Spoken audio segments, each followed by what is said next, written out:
हम हर शाम को परमेश्वर के वचनों को लेके बैठते हैं, बहुत खुशी की बात है। और परमेश्वर का वचन एक नया जीवन सबके अंदर फ्लो करता है, और इसीलिए विश्वासी को उसी प्रकार उन वचनों को लेना चाहिए। मेरा आप सबसे अनुरोध है कि आप सब अपनी बाइबलों को अपने साथ में जरूर लेके बैठें। बेशक हम सबके वीडियो ऑफ रहते हैं, हम वीडियो ऑफ करके निश्चिंत होके इधर उधर ना चले जाएं। ये वचन में हमारी प्राथमिकता है कि अगर परमेश्वर का वचन हम सुनने बैठे हैं समय निकाल के, तो हम अपनी बाइबलों को लेके उतने समय परमेश्वर के सम्मुख बैठ के उन वचनों को सुने।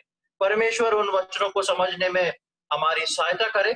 आज के वचन के मनन के लिए हम निकालेंगे यशाया उसका 40वां अध्याय, बुक ऑफ आइजाया चैप्टर 40, यशाया उसका 40वां अध्याय और उसकी 28 से लेके 31वीं आयत तक हम पढ़ेंगे।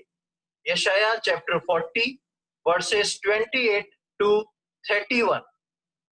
यहाँ पे इस प्रकार लिखा हुआ है, क्या तुम नहीं जानते, क्या तुमने नहीं सुना, यहोवा जो सनातन परमेश्वर और पृथ्वी भर का सृजनहार है, वो ना थकता ना श्रमित होता है, उसकी बुद्धि अगम्य है। वो थके हुए को बल देता है और शक्तिहीन को बहुत सामर्थ्य देता है। तरुण तो थकते और श्रमित हो जाते हैं और जवान ठोकर खाकर गिरते हैं, परंतु जो यहोवा की बाट जोते हैं वे नया बल प्राप्त करते जाएंगे। वे उकाबों के समान उड़ेंगे, वे दौड़ेंगे और श्रमित ना होंगे, चलेंगे और थकित ना होंगे। बहुत सुपरिचित यशाया नबी की किताब में हम इन आयतों को देखते हैं, जो हमको एक बहुत ही ध्यान और एक बल प्रदान करती है। और जब हम इसके इन बातों को लेके मनन करते हैं, कुछ खास बात इसको मनन करने से पहले मैं आपको बताना चाहूंगा कि परमेश्वर ने यशाया नबी को इजराइलियों के बारे में और प्रभु यीशु मसीह के बारे में भविष्यवाणी करने के लिए चुना। और यशाया ने बहुत सारी भविष्यवाणी इजराइलियों के लिए और प्रभु यीशु मसीह के पहले आगमन के लिए की। और इसके साथ साथ परमेश्वर ने यशाया के द्वारा ये भी भविष्यवाणी करवाई कि इजराइल का पतन कैसे है और उसके बाद इजराइल को फिर से परमेश्वर कैसे अपनाता है। और जब हम 40वें अध्याय में आते हैं तो हम इस बात को सीखते हैं और देखते हैं कि परमेश्वर ने अपने वचन में यशाया के द्वारा इस बात को इजराइलियों को कहलवाया कि वो किस प्रकार का परमेश्वर है और कैसे उनकी सुधि को लेता है। और उसके ही संदर्भ में यहाँ पर हम जब 28वीं आयत से पढ़ते हैं तो 28 से 31 तक कुछ बातों को हम देखते हैं। सबसे पहले हम 28वीं आयत को देखेंगे, जहां परमेश्वर इजराइलियों को अपना इंट्रोडक्शन देता है, जहां परमेश्वर इजराइलियों को बताना चाहता है कि परमेश्वर क्या है। 28वीं आयत में लिखा है, क्या तुम नहीं जानते, क्या तुमने नहीं सुना, यहोवा जो सनातन परमेश्वर और पृथ्वी भर का सृजनहारा है, वो ना थकता न श्रमित होता, उसकी बुद्धि अगम्य है। 28वीं आयत में परमेश्वर जो है वो यशाया के द्वारा इजराइलियों को एक इंट्रोडक्शन दे के बता रहा है और एक प्रश्न भी पूछ रहा है, क्या तुमको मालूम नहीं कि तुम्हारा परमेश्वर जिस पर तुमने विश्वास किया, जो तुमको मिस्र से निकाल के लेके आया, वो परमेश्वर कैसा है, उसकी फितरत कैसी है।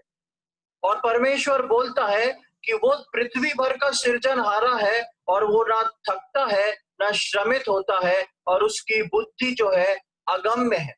एक ऐसा परमेश्वर जो ना थकता है ना कमजोर पड़ता है और उसकी बुद्धि जो है अद्भुत है, ऐसा परमेश्वर इजराइलियों को चला रहा है।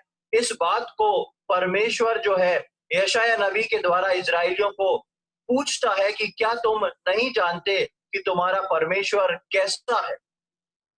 आगे हम जब उसकी 30वीं आयत में आते हैं, 29वीं आयत में आते हैं। वो थके हुओं को बल देता है और शक्तिहीन को बहुत सामर्थ देता है। 30वीं आयत, तरुण तो थकते और श्रमित हो जाते हैं और जवान ठोकर खा के गिरते हैं। परमेश्वर पहले अपना इंट्रोडक्शन, अपनी फितरत बताता है और उसके बाद परमेश्वर जो है इस बात को बता रहा है कि मनुष्य जो है, इज़राइल के लोग जो हैं, परमेश्वर के पीछे आने वाले जो मनुष्य हैं, वो थकते हैं, उनकी शक्ति कम होती है और उनको परमेश्वर शक्ति भी देता है और उनकी उस थकान को वापस तरोताजा करता है। 30वीं आयत में हम पढ़ते हैं, तरुण तो थकते और श्रमित हो जाते हैं और जवान ठोकर खाते हैं। ये वर्ष जो है बहुत ही इंपॉर्टेंट है, बहुत ही मुख्य है। तरुण तो थकते और श्रमित होते हैं और जवान ठोकर खाते हैं। यानी कि तरुण और जवान जो हैं, जब वो थकते हैं और ठोकर खाते हैं तो बेशक बूढ़े और ज्यादा थकेंगे और ठोकर खाएंगे और थकान से भर जाएंगे। यहाँ पर परमेश्वर जिस बारे में जिक्र कर रहा है, ये एक बड़ी थकान से इजरायली लोग लौट के बाहर आ रहे हैं और परमेश्वर इनको फिर से अपना रहा है और उस बारे में परमेश्वर इनको फिर से बता रहा है, ढाढ़स बांध रहा है कि मैं जो हूं तुम्हारा परमेश्वर, वो कभी भी थकता नहीं, वो कभी भी निर्बल नहीं पड़ता और मैं जो तुम्हारे जीवन में करता हूं, मुझे मालूम है क्या करता हूं, क्योंकि मेरी बुद्धि जो है अगम्य है। और उसके बाद लिखता है कि तरुण तो थकते और श्रमित हो जाते हैं और ठोकर खाते हैं। ये बात परमेश्वर न केवल इजरायलियों के ऊपर लागू करता है, लेकिन ये बात जो है विश्वासी भाई बहन जो आज के समय में है, आज जो कलीसिया के लोग हैं, उनके ऊपर भी ये बात लागू होती है। बहुत ध्यान से इस बात को समझने की कोशिश करें। परमेश्वर ने इजरायलियों को बोला कि जवान श्रमित होते हैं, थकते हैं, ठोकर खाते हैं, और यही बात जो है हम नए नियम के कलीसिया के विश्वासियों को देखते हैं। आज के समय में कलीसिया के लोग जो हैं, विश्वासी लोग जो हैं, अलग अलग क्षेत्रों में, चाहे वो पारिवारिक हो, चाहे आपका व्यवसाय हो, चाहे आपका ऑफिस का कार्य हो, चाहे आपका घर का कार्य हो, हम सब इन सब चीजों के कारण अपने आत्मिक दशा में ठोकर खाते हैं, थकते हैं और श्रमित भी होते हैं।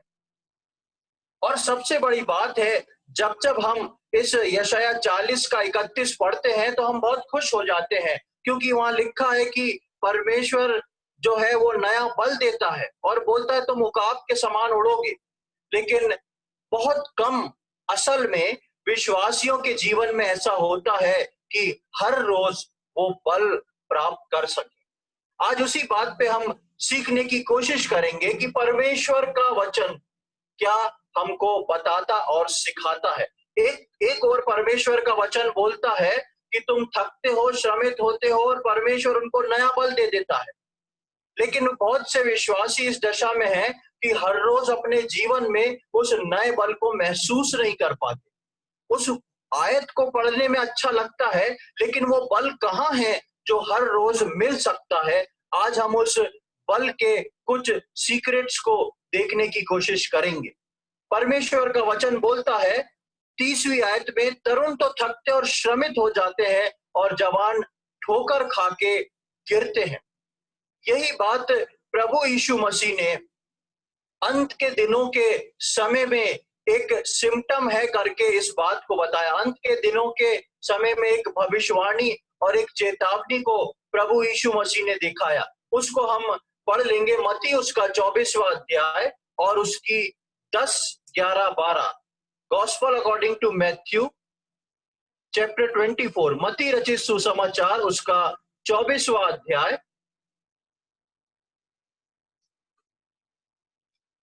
और उसका 10 से लेके 12 तक पढ़ेंगे। यहाँ पर इस प्रकार लिखा है, तब बहुत से ठोकर खाएंगे और एक दूसरे को पकड़वाएंगे और एक दूसरे से बैर रखेंगे। बहुत से झूठे भविष्यवक्ता उठ खड़े होंगे और बहुतों को भरमाएंगे और अधर्म के बढ़ने से बहुतों का प्रेम ठंडा पड़ जाएगा। अंत के समय के लिए परमेश्वर का वचन एक चेतावनी देता है। प्रभु यीशु मसीह को बताते हैं कि अंत के समय में बहुत से लोग जो हैं वो ठोकर खाएंगे, और ठोकर खाने के कारण एक नई चीज विश्वासियों में डेवलप होगी, और वो ये होगी कि उनका प्रेम जो है वो ठंडा पड़ जाएगा। किसके प्रति ठंडा पड़ जाएगा? परमेश्वर के प्रति, और साथ साथ विश्वासियों के प्रति। अपने साथ के विश्वासी, अपनी कलीसिया और परमेश्वर के प्रति प्रेम उनका ठंडा पड़ जाएगा। और क्यों ठंडा पड़ जाएगा? क्योंकि वो ठोकर को खाएंगे।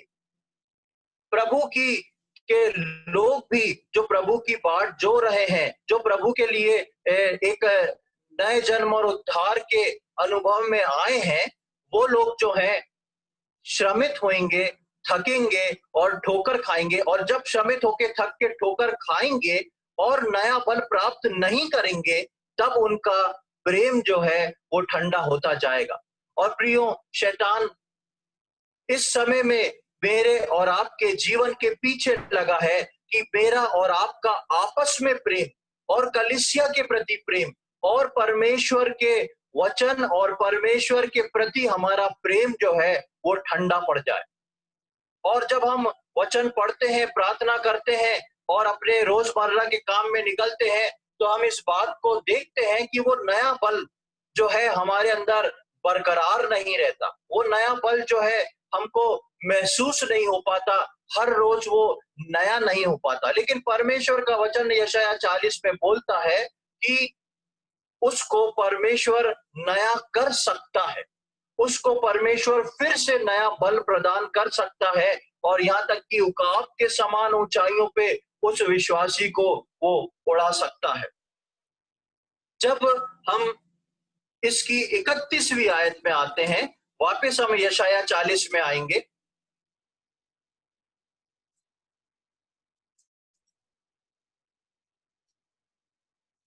यशायाह 40, वापस हम उसी अध्याय में आएंगे और उसकी 31वीं आयत 31st वर्ष पढ़ेंगे। परंतु जो यह, इस सेंटेंस की स्टार्टिंग पर ध्यान दें कि क्या लिखा है।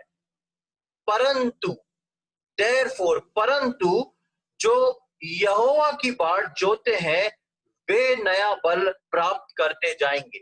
बहुत ही खास शब्द और बात यहाँ पर परमेश्वर के वचन में लिखी हुई है, जो अक्सर हम विश्वासी उसको नजरअंदाज करके आगे का भाग पढ़ लेते हैं।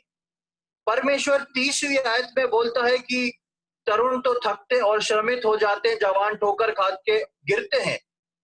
29वीं आयत में वो बोलता है वो थके हुए को बल देता है और शक्तिहीन को बहुत सामर्थ्य देता है। लेकिन 31वीं आयत में वो वर्ष जो है परंतु के साथ स्टार्ट होती है। परंतु जो यहोवा की बाट जोते हैं वे नया बल प्राप्त करते जाएंगे। परमेश्वर का वचन ये नहीं बोलता कि सब के सब गिरेंगे, ठोकर खाएंगे और नया बल प्राप्त करते जाएंगे। उसके साथ एक शर्त लगी हुई है कि जो यहोवा की बाट जोते हैं वे नया बल प्राप्त करते जाएंगे, वे उकाब के समान उड़ेंगे, वे दौड़ेंगे और श्रमित ना होंगे, वे चलेंगे और थकित ना होंगे। मेरे और आपके जीवन में जब मसीह दौड़ शुरू होती है, उद्धार पाने के बाद, बपतिस्मा लेने के बाद, कलीसिया में जुड़ जाने के बाद, जो नई दौड़ शुरू होती है, वो दौड़ में कुछ समय बाद विश्वासी कमजोर पड़ता है। और इस बात को समझने की कोशिश करें कि विश्वासी आत्मिक जीवन से क्यों कमजोर पड़ता है। अक्सर उसके पास एक दो ही मुख्य कारण होते हैं।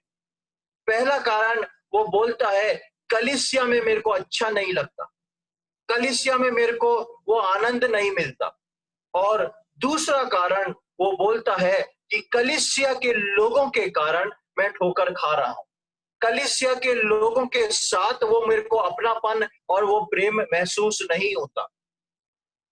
और विश्वासी की जो दौड़, जो वो दौड़ता है, वो धीरे धीरे चाल में बदल जाती है, और चाल में बदलने के बाद वो एक रुकावट और रुकने का कारण बन जाती है, क्योंकि वो परमेश्वर में उस नए बल को प्राप्त नहीं कर पा रहा। परमेश्वर का वचन जो है, जब इस नए बल की बात करता है तो उसके साथ एक शर्त को जोड़ता है, परंतु जो यहोवा की बाट जोते हैं। परमेश्वर का वचन इस यहोवा की बाट जोने को क्या बोलता है, क्या इसके बारे में बताता है? वेटिंग अपॉन द लॉर्ड, परमेश्वर के ऊपर ठहरे रहना, उसकी बाट जोना जो है वो क्या है, उसको प्रभु यीशु मसीह ने एक बहुत ही सुंदर उदाहरण देके समझाया है, जिसको हम पढ़ेंगे लूका रचित सुसमाचार उसका 12वां अध्याय, gospel according to Luke chapter 12। मेरे साथ निकालें लूका रचित सुसमाचार उसका 12वां अध्याय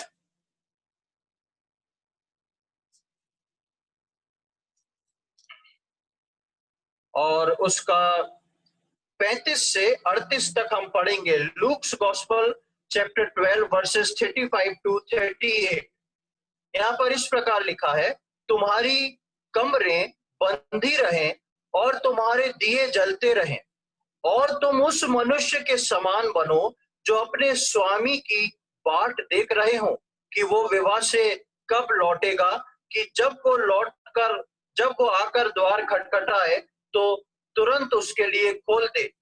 धन्य है वे दास जिन्हें स्वामी आकर जागते पाए।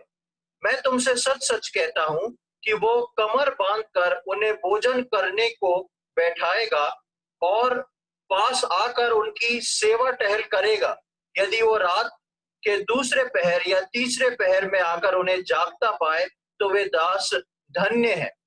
यीशु मसीह प्रभु के आगमन पे या प्रभु की बाट जोने के लिए एक उदाहरण को बताते हैं, और एक उदाहरण को इस रूप से बताते हैं कि एक व्यक्ति जो है शादी में गया हुआ है, एक व्यक्ति शादी अटेंड करने गया हुआ है और उसका दास उसके घर पर है, और वो बोलता है कि तुम्हारी कमरे बंदी रहे और तुम्हारे दिए जलते रहे, और तुम उस मनुष्य के समान जो अपने स्वामी की बाट देख रहा हो कि वो विवाह से कब आए, कि जब वो आकर द्वार खटखटाए तो तुरंत खोल दे।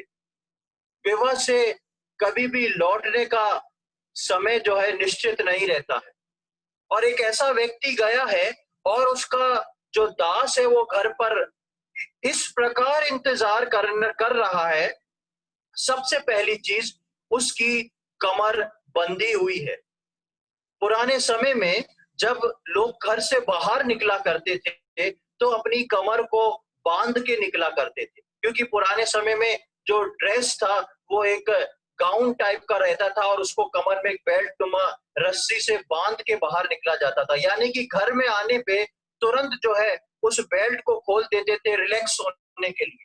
लेकिन ये दास जो है ये घर के अंदर बेल्ट बांध के अपनी कमर को बांध के इंतजार कर रहा है, ताकि जिस भी घड़ी स्वामी दरवाजे को खटखटाए वो रेडी रहे, तुरंत जाके दरवाजा खोल दे। और दूसरी बात लिखी है कि तुम्हारे दिए जलते रहे।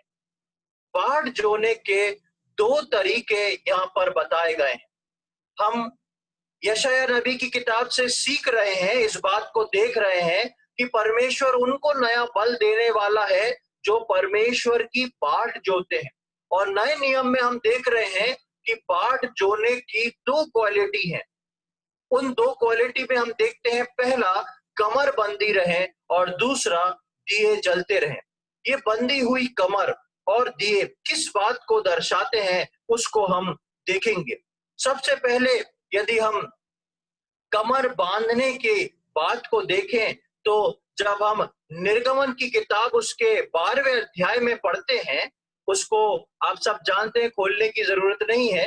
निर्गमन 12 और उसकी 11वीं आयत में जब परमेश्वर मूसा के द्वारा इजराइलियों को आज्ञा देता है कि तुमको उस फसह के मेमने को किस प्रकार खाना है, मिस्र से निकलने से पहले उनको वो फसह मनाना था, और उस मेमने को खाने के लिए बहुत सारे इंस्ट्रक्शन परमेश्वर ने दिए थे। और उन इंस्ट्रक्शन में से एक इंस्ट्रक्शन ये था कि तुमको उसको अपनी कमर बांध के हाथ में लाठी लेके रेडी होके खाना है।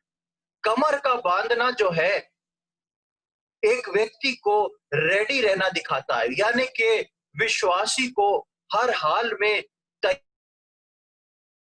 तैयार रहना। कि तैयार रहना, यीशु मसीह का सामना करने के लिए तैयार रहना। जिस घड़ी भी यीशु मसीह बादलों पे मुझको लेने आएगा, आपको लेने आएगा, उस घड़ी क्या मैं और आप अपने प्रभु का सामना करने को तैयार रहेंगे? या उस घड़ी हम कोई ऐसे काम में व्यस्त होंगे जिसमें हमको एक बड़ी शर्म उठाना पड़े? विश्वासियों का बाट जोना जो है वो इस बात को सर्वप्रथम बताता है कि मेरे को और आपको अपनी कमर को बांध के बिल्कुल तैयार रहना है। और उसके साथ साथ यदि हम इफिसियों 6वां अध्याय उसकी 14वीं आयत को पढ़ें, जहां पर आत्मिक अस्त्र शस्त्र को, आत्मिक युद्ध के अस्त्र शस्त्र को धारण करने के लिए बताया गया है, वहां पर भी हम एक बात को देखते हैं। उसको कृपया निकाल लें, इफिसियों उसका 6वां अध्याय, इफिशियंस चैप्टर 6, इफिसियों उसका 6वां अध्याय और उसका 14वीं आयत को हम पढ़ेंगे। इफिसियों 6:14, यहाँ पर इस प्रकार लिखा है, इसलिए सत्य से अपनी कमर कसकर और धार्मिकता की चिलम पहनकर। सत्य से अपनी कमर को कसने के लिए बोला गया है। क्यों सत्य से अपनी कमर को कसने के लिए? उन आत्मिक वारफेयर, उस आत्मिक युद्ध के लिए मेरे को और आपको तैयार रहने के लिए सत्य से अपनी कमर कसना। ये सत्य से कमर कसना क्या है? यीशु मसीह बोलता है, मार्ग, सत्य और जीवन मैं हूं। यानी कि मेरी और आपकी बैकबोन जो है वो उस सत्यता से कसी होना चाहिए, उस कठी से बंदी होना चाहिए, उस सत्यता से मेरी और आपकी कमर कस के यीशु मसीह की बाट जोने वाली होना चाहिए। और वो सत्यता जो है वो प्रभु यीशु मसीह है। यानी कि मेरे और आपके जीवन में यीशु मसीह का स्वभाव। इसीलिए पौलुस बोलता है कि मैं चाहता हूं कि तुम में यीशु मसीह का स्वभाव हो जाए। मेरे और आपके अंदर अपनी कमर को कस के बाट जोना जरूरी है। ये जरूरी है, एक विश्वासी जब बाट जो रहा है कि उसकी कमर कसी रहे, और किस चीज से कसी रहे उसके बारे में बताया है। वो यीशु मसीह के स्वभाव से, अर्थात यीशु मसीह से वो कमर कसी रहे। तो पहली चीज हमने देखी कि बाट जोने के लिए एक विश्वासी की कमर जो है वो कसी होना चाहिए, और कमर का कसा रहना अपने आप को पूरी तरह तैयार या प्रभु के आगमन के लिए रेडी होने को बताता है। दूसरी बात हम देखते हैं कि बाट जोने को जो बता रहा है वो लिखा है कि तुम्हारे दिए जो हैं वो जलते रहे। दिए जो है प्रकाश देने का काम करते हैं, रोशनी देने का काम करते हैं। और परमेश्वर के वचन में प्रकाश और रोशनी दो बातों को बताता है, दो बातों को रिप्रेजेंट करता है। पहला बात, प्रकाश, लाइट जो है वो यीशु मसीह को रिप्रेजेंट करती है, और दूसरी बात, प्रकाश, लाइट जो है वो परमेश्वर के वचन को रिप्रेजेंट करती है। हम देखेंगे यूहन्ना रचित सुसमाचार उसका 8वां अध्याय और उसकी 12वीं आयत, gospel according to John chapter 8, यूहन्ना रचित सुसमाचार उसका 8वां अध्याय और उसकी 12वीं आयत को हम पढ़ेंगे। यहाँ पर इस प्रकार लिखा है, यीशु ने फिर लोगों से कहा, जगत की ज्योति मैं हूं, जो मेरे पीछे हो लेगा वो अंधकार में ना चलेगा परंतु जीवन की ज्योति पाएगा। यीशु मसीह ने कहा, जगत की ज्योति मैं हूं। हमने देखा कि प्रभु का, यहोवा की बाट जोना जो है उसके अंदर दो चीज जरूरी है। पहली चीज कमर बांधना, दूसरी चीज प्रकाश। और प्रकाश जो है वो परमेश्वर का वचन बताता है कि जगत की ज्योति मैं हूं, जो मेरे पीछे हो लेगा वो अंधकार में नहीं चलेगा। यानी कि परमेश्वर के बाट जोने वाला विश्वासी जो है वो अपनी कमर को यीशु मसीह की सत्य और स्वभाव से कस के यीशु मसीह के पीछे चल के, यानी कि अंधकार की बातों को छोड़ के प्रकाश में चलने लगता है। वो अपनी कमर को कस के प्रकाश में चल रहा है। और इसलिए यहाँ पर लिखा है कि तुम उस दास के समान बनो जो अपनी कमर को बांध के अपने दिए को जला के, यानी कि तुम्हारी कमर बंधी रहे और तुम्हारे दिए जलते रहे। एक विश्वासी जब बाट जोता है, उसके लिए कमर बंदी रहना और दिए जलना बहुत जरूरी है। दिए से संबंधित, प्रकाश से संबंधित एक और आयत को हम जल्दी से पढ़ेंगे। भजन संहिता उसका 119, साम्स 119, बहुत सुपरिचित आयत हम यहाँ पर देखते हैं। भजन संहिता 119 और उसका 105। भजन संहिता 119 और उसका 105 यहाँ लिखा है, तेरा वचन मेरे पांव के लिए दीपक और मेरे मार्ग के लिए उजियाला है।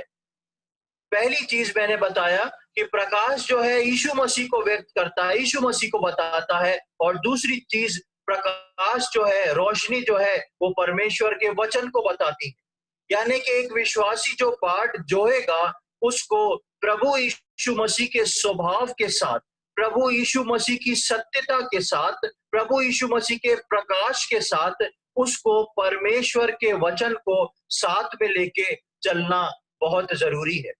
जब एक विश्वासी जो है इन दो बातों को लेके तैयार रहेगा, तब वो उस बात को पूरा करेगा कि वो परमेश्वर की बाट जो रहा है। विश्वासी के लिए ये ऐसा नहीं कि वो उद्धार पाके बपतिस्मा लेके कलीसिया में जुड़ गया और मीटिंग में अटेंड कर रहा है, लेकिन स्वभाव जो है, उसके रोजमर्रा की जिंदगी जो है, वो कुछ प्रभु में और कुछ उसके रोजमर्रा के जीवन में चल रही है। यदि एक विश्वासी इस रीति से चलेगा, तो वो कभी भी परमेश्वर के उस नए बल को प्राप्त नहीं कर पाएगा। वो कहेगा कि यशायाह 40 में लिखा तो है, लेकिन क्यों मैं उस नए बल को प्राप्त नहीं कर पाता, क्यों मैं उस शांति को, उस आनंद को अपने जीवन में महसूस नहीं कर पाता। प्रियो, परमेश्वर ने मेरे और आपके जीवन में उस बात को रखा है। जब हम मत्ती 24वें अध्याय में इस दृष्टांत को, इस कहानी को देखते हैं, तो हम जब आगे चलते हैं तो उसकी 12वीं आयत में, मत्ती के 24वें अध्याय की 12वीं आयत में हम देखते हैं कि उसमें लिखा है कि जब वो लौट के आएगा तो वो दास धन्य है। 11-12 में हम पढ़ते हैं कि जब वो लौट के आएगा, उसको हम देख लें, मत्ती रचित सुसमाचार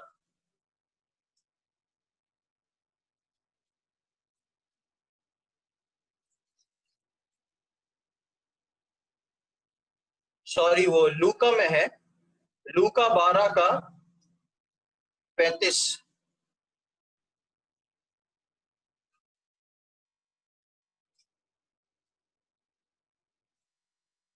लूका के 12 के 35 से जब हम आगे पढ़ते हैं तो 37वें आयत में लिखा है, धन्य है वे दास जिन्हें स्वामी आकर जागते पाए। मैं तुमसे सच सच कहता हूं, वो कमर बांधकर उन्हें भोजन करने को बिठाएगा और पास आकर उसकी सेवा करेगा। यहाँ पर हम देखते हैं कि वो दास जिसकी बाट जो रहा था, वहां पर काम अब उल्टा हो जा रहा है। वो, उसका मालिक आके अपनी कमर बांध रहा है, जबकि उसका मालिक जब घर में आएगा तो ये समय है कि वो मालिक अपने कमर को ढीला कर दे, रिलैक्स हो जाए। लेकिन मालिक घर में आके अपनी कमर को बांध के उसकी सेवा टहल करने लग जा रहा है। और 38वीं आयत में लिखा है, यदि वो रात के दूसरे पहर या तीसरे पहर में आकर उन्हें जागता पाए तो वो दास धन्य है। प्रियो, प्रभु यीशु मसीह का आगमन जितना देरी हो रही है, उतना मैं और आप अगर ईमानदारी से बाट जोते रहेंगे तो मैं और आप उस धन्य दास में गिने जाएंगे। लिखा है, जितना वो लेट होएगा, दूसरा पहर, तीसरा पहर, यानी कि सुबह का समय होने जा रहा है, और यदि वो दास जगता पाया गया तो वो धन्य होगा उसके मालिक के लिए। और ऐसी स्थिति में जब मालिक उसको जागता पाएगा तो मालिक अपनी कमर को कस के उसकी सेवा टहल करने में लग जाएगा। हम वापस यशायाह 40वें अध्याय में आ जाएं। वापस हम यशाया 40 में आ जाए।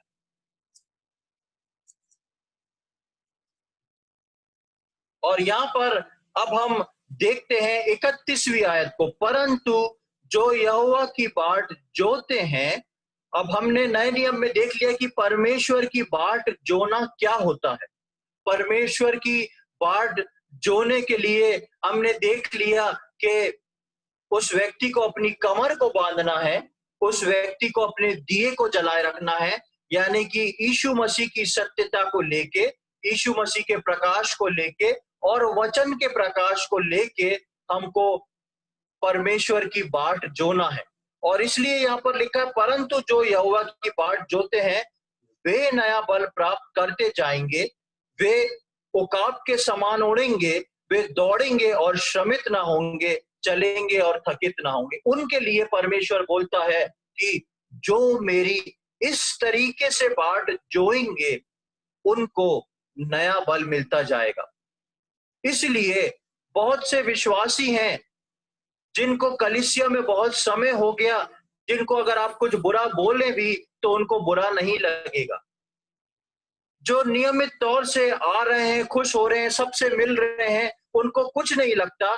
इसलिए नहीं लगता क्योंकि वो विश्वास से परमेश्वर की बाट जो रहे हैं और परमेश्वर उनको रोज नए बल से भरता जा रहा है। लेकिन विश्वासी यदि अपनी कमी के कारण उन बाट को नहीं जोता तो वो विश्वासी जो है गिरता है, थकता है, ठोकर खाता है और ढेर सारी कंप्लेन से भरा रहता है कि मेरी कलीसिया अच्छी नहीं, मेरे कलीसिया के लोग अच्छे नहीं, और उससे वो पीछे हट के बैकस्लाइड होता है। वो थकता है, श्रमित होता है और ठोकर खाता है। प्रभु यीशु मसीह ने बोला कि ठोकरों का आना तो अनिवार्य है। ऐसा कोई विश्वासी नहीं जिसको ठोकर ना लगे, ऐसा कोई विश्वासी नहीं जो थके नहीं विश्वासी जीवन में चल के, और ऐसा कोई विश्वासी नहीं जो अपने विश्वासी जीवन में कमजोर ना पड़े। लेकिन परमेश्वर का वचन बोलता है परमेश्वर का बल शर्तिया तौर से उन लोगों को ही मिलेगा या वही लोग प्राप्त कर पाएंगे जो परमेश्वर के वचन के अनुसार परमेश्वर की बाट जोते हैं। इसलिए ऐसा होता है कि विश्वासियों का प्रेम धीरे धीरे ठंडा होता है। विश्वासियों का परमेश्वर का वचन पढ़ने का मन नहीं करता, प्रार्थना करने का मन नहीं करता, मीटिंग में आने का मन नहीं करता। ये दोष किसी और का नहीं, ये दोष कलीसिया का नहीं, कलीसिया के अगुओं का नहीं, ये दोष मेरा और आपका है, क्योंकि हम परमेश्वर की बाट नहीं जोड़े। और क्योंकि बाट नहीं जोड़े इसलिए हम उस नए बल को प्राप्त नहीं कर पा रहे।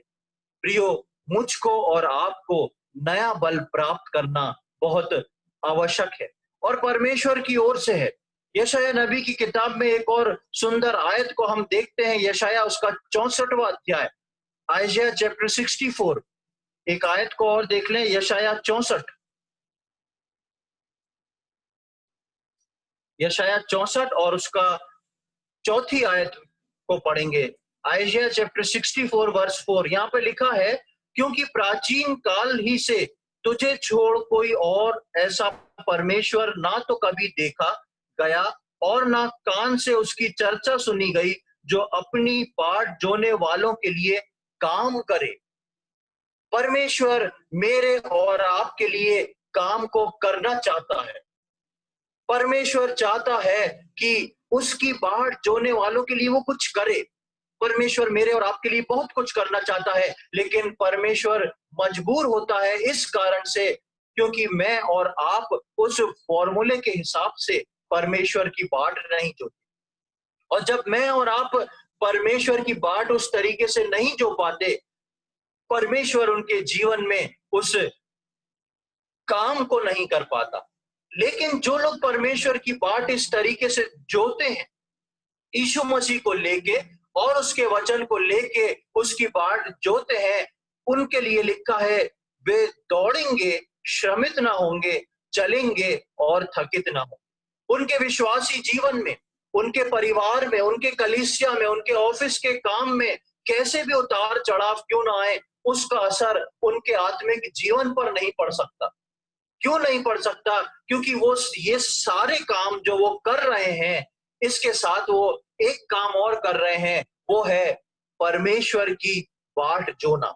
वो परमेश्वर की बाट यानी कि प्रभु यीशु मसीह की सत्यता से अपनी कमर को कस के, परमेश्वर के वचन को और प्रभु यीशु मसीह के प्रकाश को अपने साथ में लेके परमेश्वर की हर रोज बाट जो रहे हैं और परमेश्वर से वो नया बल प्राप्त करते जा रहे हैं। इसलिए विश्वासियों को जो परमेश्वर की बाट जो रहे हैं, इस बात से कोई फर्क नहीं पड़ता कि जीवन में उनके कोई भी तूफान क्यों ना आए, कोई भी बात क्यों ना आके खड़ी हो जाए उनके जीवन में, उनको परमेश्वर बल देता है, उनको परमेश्वर अपने हौसले से तृप्त करता है, उनको परमेश्वर तैयार करता है और परमेश्वर उनके लिए काम को करता है। हमने 64:4 में पढ़ा कि ऐसा परमेश्वर कभी देखा नहीं गया, ना ही कानों से सुना गया, जो अपनी बाट जोने वालों के लिए काम करता है।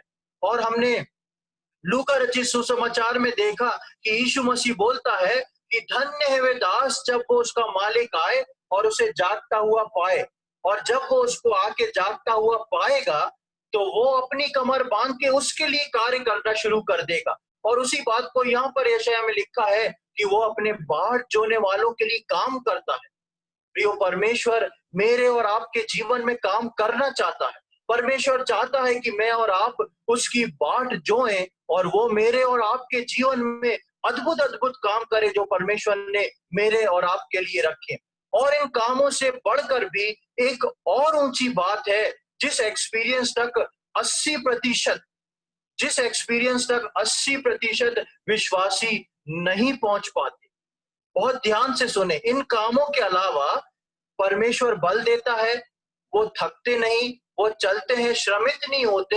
इसके अलावा भी एक बात है जो कि 80% विश्वासी उस एक्सपीरियंस तक नहीं पहुंच पाते, और वो भी हम यशायाह 40 की 31वीं आयत में हम पढ़ते हैं। क्या पढ़ते हैं? वे उकाब के समान उड़ेंगे। देखिए, यहाँ 3 बातों को बताया गया है, चलेंगे, दौड़ेंगे, और अलग से एक लाइन लिखी है, वे उकाब के समान उड़ेंगे। हम चलना और दौड़ना भूल जाते हैं। हम विश्वासी जीवन में दौड़ना भूल जाते हैं क्योंकि हम ठोकर खा के गिर जाते हैं।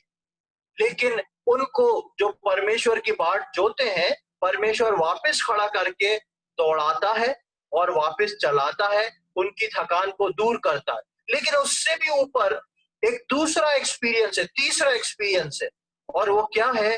वो उकाब के समान उड़ेंगे। उड़ना जो है वो प्रभु के साथ उसकी उपस्थिति में आनंद को महसूस करना या आनंद को उठाना बताता है। फिर से सुने, उड़ना जो है वो प्रभु की उपस्थिति में रह के प्रभु के आनंद को महसूस करना, उसके आनंद को फील करना, उसके आनंद को खुशी, उसके आनंद की खुशी लेके उसको अपने जीवन में महसूस करके आगे चलने को बताता है। और इस एक्सपीरियंस तक लगभग 80% विश्वासी नहीं पहुंच पाते, क्योंकि उनका जो रोज की चाल है वो ठोकर खाना, गिरना, उठना, और या तो खड़े हो जाना, या थोड़ी बहुत बाट जोई तो थोड़ी बहुत रिपेयरिंग हो गई, वो थोड़ा चलना सीख गए, नया बल्ब आ गए, उनकी थकान दूर हो गई। लेकिन इन सारे एक्सपीरियंस के ऊपर है कि वो उकाब के समान उड़ेंगे। परमेश्वर चाहता है कि मैं और आप अपने जीवन में उकाब के समान उड़े। बाइबल में एक उदाहरण हम देखते हैं दाऊद का, जिसको परमेश्वर ने चुना।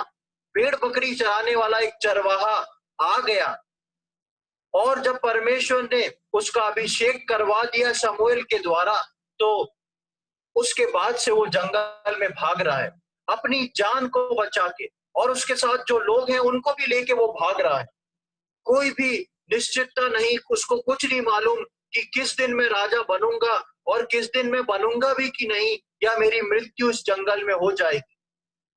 ऐसे दौड़ने, ऐसे चलने और ऐसी ठोकर खाने की परिस्थिति में दाऊद ने उड़ने के अनुभव को जाना है, और उस उड़ने के अनुभव के कारण ही दाऊद उन अनुभवों में भजन संहिता को लिख पाया।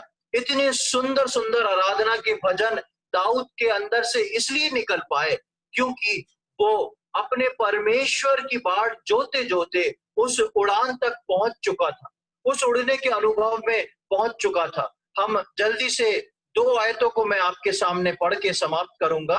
भजन संहिता उसका 84 अध्याय, साम्स 84। भजन संहिता 84, साम्स 84 और उसकी 10वीं आयत, 10th वर्स। यहाँ पर लिखा है, क्योंकि तेरे आंगनों में का एक दिन और कहीं के 1000 दिन से उत्तम है। दुष्टों के डेरों में वास करने से अपने परमेश्वर के भवन की डेवड़ी पर खड़े रहना ही मुझे अधिक भाता है। दाऊद बताता है अब उसके मन की उमंग कहाँ क्या है कि कहीं और के 1000 दिन से एक दिन जो है वो तेरे आंगनों में खड़े रहना ज्यादा उत्तम है।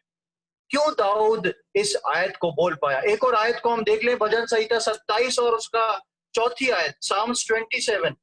भजन संहिता 27वां अध्याय और उसका 4th वर्स, 4थी आयत। एक बार मैंने यहोवा से मांगा है, उसी के यत्न में लगा रहूं कि मैं जीवन भर यहोवा के भवन में रहने पाऊं, जिससे यहोवा की मनोहरता पर दृष्टि लगाए रहूं और उसके मंदिर में ध्यान किया करूं। दाऊद ऐसी परिस्थिति में, भागने दौड़ने ठोकर खाने और गिरने की परिस्थिति में वर क्या मांग रहा है इसको देखें। वो वर ये मांग रहा है कि मैं जीवन भर यहोवा के भवन में रहूं। वो ये नहीं वर मांग रहा कि मेरा राज्य स्थापित हो जाए, मैं इजराइल का राजा बन जाऊं, मुझे राजगद्दी मिल जाए, मैं अपने दुश्मनों से बदला ले लूं। लेकिन ऐसी परिस्थिति में दाऊद जो है लिख रहा है कि मैं जो हूं उसके भवन में रहने को मेरे को मिल जाए। और भवन में रह के करेगा क्या वो? उसके लिए लिखता है, जिससे यहोवा की मनोहरता पे दृष्टि लगाए रहूं। पूरे समय परमेश्वर की मनोहरता को ताकता रहूं, जांचता रहूं, सोचता रहूं, देखता रहूं। प्रियो, दाऊद के मुंह से ये भजन इसलिए निकल पाया कि वो दौड़ने भागने की रिपेयरिंग से ऊपर उठ के परमेश्वर के उस उड़ान के अनुभव में आ चुका था, जो हम यशाया 40 के 31 में पढ़ते हैं कि वो तुम जो हो उकाब के समान उड़ोगे।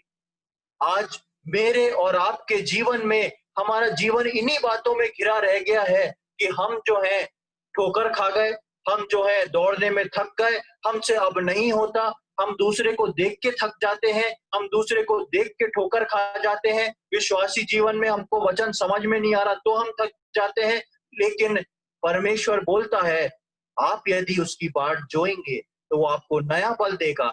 आप दौड़ेंगे, चलेंगे, पर थकित नहीं होंगे, श्रमित नहीं होंगे। और परमेश्वर आपके लिए काम करना चाहता है, और वो काम ऐसा है कि वो आपको उस उड़ान के अनुभव तक ले जाए।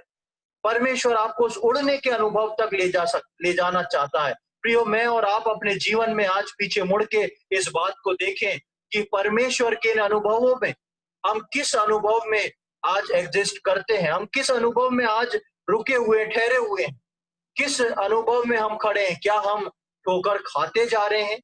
क्या हम ठोकर खा के दुखित और श्रमित होके चाल धीमी हो गई है?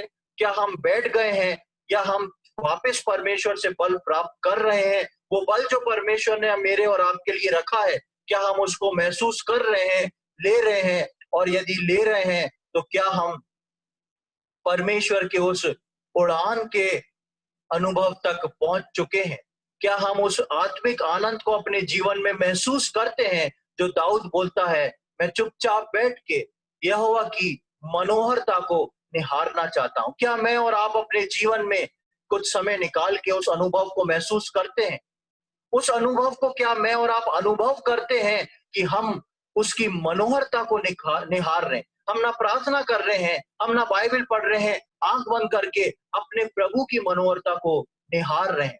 उस आनंद को उड़ान का अनुभव कहते हैं। प्रभु हमारी सहायता करे कि हम इन अनुभवों से अपने जीवनों को जांचें, अपने जीवनों को सोच के तौलें कि हम किस क्षेत्र में अभी हैं। यदि हम अभी तक उस प्रकार से बाट नहीं जो रहे हैं, तो हम अपने प्रभु के आगमन की बाट जोएं, अपने यीशु मसीह से कमर को कस के उस प्रकाश को और परमेश्वर के वचन को हाथ में लेके अपने प्रभु की बाट जोएं और प्रतिदिन अपने जीवन में उस नए बल को प्राप्त करें और उस उड़ने के अनुभव में पहुंचते जाएं। प्रभु इन बातों को समझने में हम में से प्रत्येक की सहायता करे। प्रभु के नाम की महिमा हो।